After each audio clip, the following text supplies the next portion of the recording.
Spider-Man 2 Platinum is a must play, and at the end of this video you understand why. Hi, my name is Tefno and I'm the fastest Platinum hunter on YouTube, and you are watching Road to Platinum. My first idea for this video was to complete the game as one of the first, but after noticing that people with review copies started platinuming the game, I found out that to become one of the first was literally impossible. So I did the next best thing, to set the fastest time on the hardest difficulty. Reviewers said that on average the time to 100% completed was 30 hours. I set a goal to go sub 20, this all as a first impression to the game, so no speedrun strats, etc. So ask yourself, are you with me? Spider-Man 2 was released in October 2023. It's the highly anticipated sequel to the first Spider-Man, which was one of the best selling games of PlayStation's history. And even with this release, it already broke some records. It became one of the fastest selling games of the PlayStation ever. But the real question is all the fame and glory earned? And more importantly, should you platinum it? Well, let's find out, shall we? Without further ado, let's get into the trophies. The main story has a total of 9 trophies. I won't get into it too much, as it should be something you should experience yourself, but there's a little thing I want to get into. So I hereby give a little spoiler warning, so feel free to skip to the next section, as I will put timestamps into the video. I want to talk a little about the disappointing boss fight with Kraven. The whole game this fucker gets hyped the fuck up like a big badass and that he's the best hunter alive. And then when the fight comes, it's god awful. I mean, he starts pretty strong and feels like a powerhouse, even though I was beating the shit out of him. And then near the end of the fight, it starts to become a gank fight, with multiple enemies attacking you while he's still hitting hard as well. This fight feels idiotic and Kraven loses all credibility because of it. I mean, without it, the fight would be pretty easy, but it's better than a gank fight by the so-called greatest hunter, who even gets his butt cheeks spread by Venom a little later, but that's another story. So with the spoilers and the story out of the way, let's dive a bit deeper into the trophies I got during the story, starting with the easy ones. First one being to change the suit. Technically this is also a story trophy, but I find that it has nothing to do with the story itself, so here we are. After that, we also tried to be Tony Hawk of the sky and fail miserably. What? We go ahead and complete one of the side quests, with one of the most random persons once again, Howard and his fucking pigeons. I still don't get why they continue this guy, but alright. And after giving his birds a new home, he dies. That escalated quickly. So that story is finally put to rest, and no more fucking pigeons. And for his death, we get a trophy.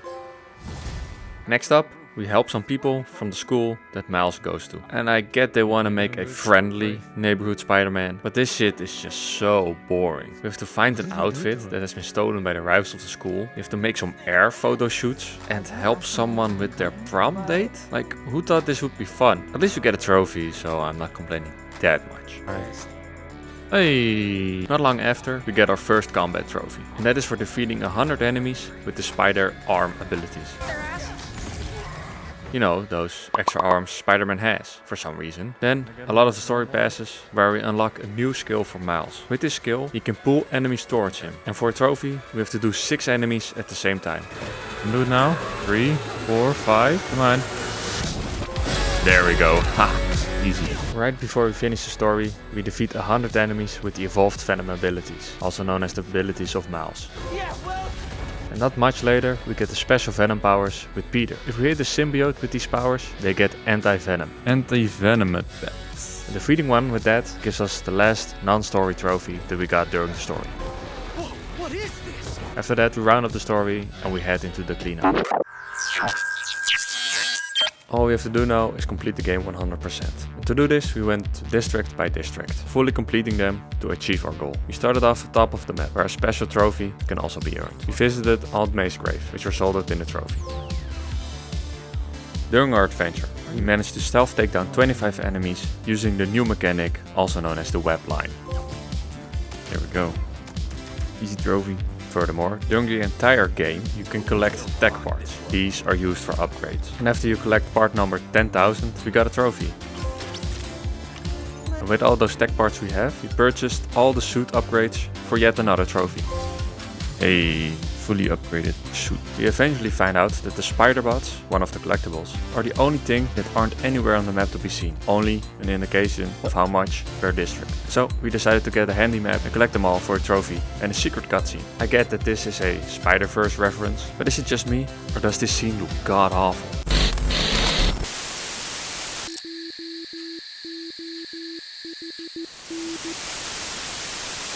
Hey, you're back. Everything okay? Anyway, as I was saying, we have a little reminiscence about the previous game with Miles. Hey, easy. We finally start to fully complete the side objectives, starting with the FSNM requests, which are basically mini side quests. Hey, we got a trophy after we did the most boring ass side mission. Oh my god. We also completed the Flame storyline, and my god did it suck. To start us off, we meet Yuri from the first game, who has gone all vigilante and is hunting the leader of the Flame. We help her out, and when we catch the Flame, she wants to murder him. So we end up in a boss fight against Yuri. And this fight, well, it's the biggest piece of dog shit. Every boss in the game reacts to your hits, even if you don't damage them because you're not supposed to, and throws you backwards forward. But in this fight, she just completely ignores you. What the fuck? Why is she immune from my fucking attacks, bro? Most of the time, and just hits through your own hits. This makes the fight very frustrating and keeps you guessing if you can attack or if you get fucked over by bullshit. Now, if this was in every fight, I would just see it as a mechanic and not care too much. But every other fight uses a mechanic to react and stun when you attack them. But here, no, fuck you, that's what. This is a stupid motherfucking fight, man. But it doesn't end there. Later on, we stop some bombings and a train that is crashing.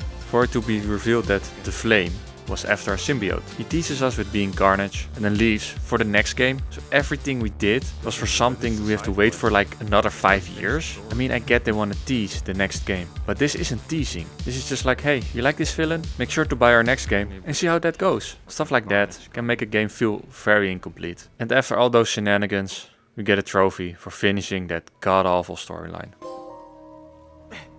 We continued our run with the symbiote nests, which felt like a failed tower defense game, to be honest. At least it's fun smacking all those symbiotes with the abilities. Oh, no, never mind. We also took some photos for a trophy. Hey. And we make a statue out of all the brain cells of Sandman and give it to his daughter, which has a deeper meaning somewhere in the world. Peter has, by the way, found a use of steroids. He juices himself up sometimes and starts to hit like a truck. While in this road rage, if we use 25 abilities, we get a trophy. We also fly after some robot birds, which I found one of the most annoying things to do. But in the end we get rewarded with a fucking teaser for the next game again. I'm getting a bit tired of this, but at least there's a trophy. We had to wait like 6 years. Oh, we had to like wait 6 years for this trophy. I mean for this game. And just teasing more villains like, ooh, next game. Jesus. To wait 6 years again. But let's stay positive. There are little experiments around the map Peter has to do for the environment. And these mini games are quite enjoyable. And for saving the planet we get a trophy as well. Miles has the job of helping Mysterio's broken experiences, only to fight Mysterio in the end, even though it's not the real one. But after saving the real Mysterio's name, we get a trophy. And by doing this, we get max level for another trophy. What a weak shit.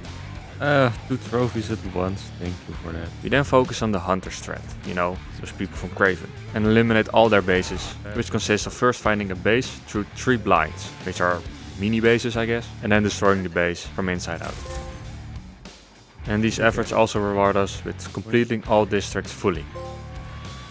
Even though we did not do everything, the last thing consisted of finding hidden stashes from the Prowler.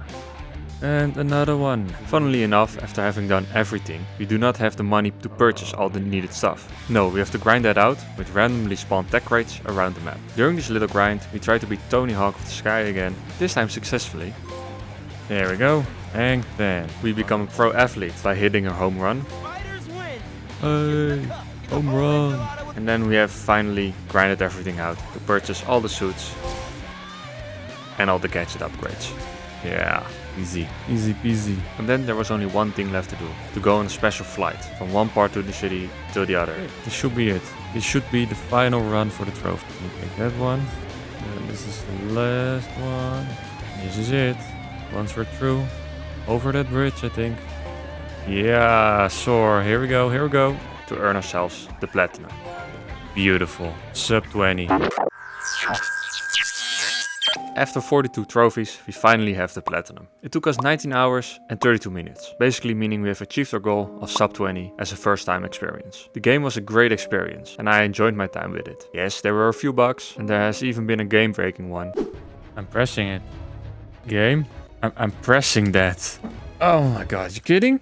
but nothing rage-inducing. Is it a perfect game? Absolutely not. Although the story and gameplay was great, the side objectives fell a bit short. This is mostly because some of them were teasers for villains in the next game. It made the game feel very incomplete for me, even though the price tag is pretty heavy. 20 hours for $80 game is a lot, and the gameplay and the story have to be amazing for it to live up to that. Unfortunately, it wasn't in my book, and the controversy around it didn't help. It just feels like that all the potential this game had is being saved for the next game, which we know is coming. Because of all those points, I still give this game an 8 out of 10, as it is a great game to play. And now for the important question, should you platinum it? Definitely, as the platinum is fun and not tedious at all. There's definitely enough challenge when it comes to boss fights, and everything is smooth sailing. I would wait for a sale if I were you, but that's your choice of course. I hope you enjoyed this journey with me, and as always, I'll see you soon.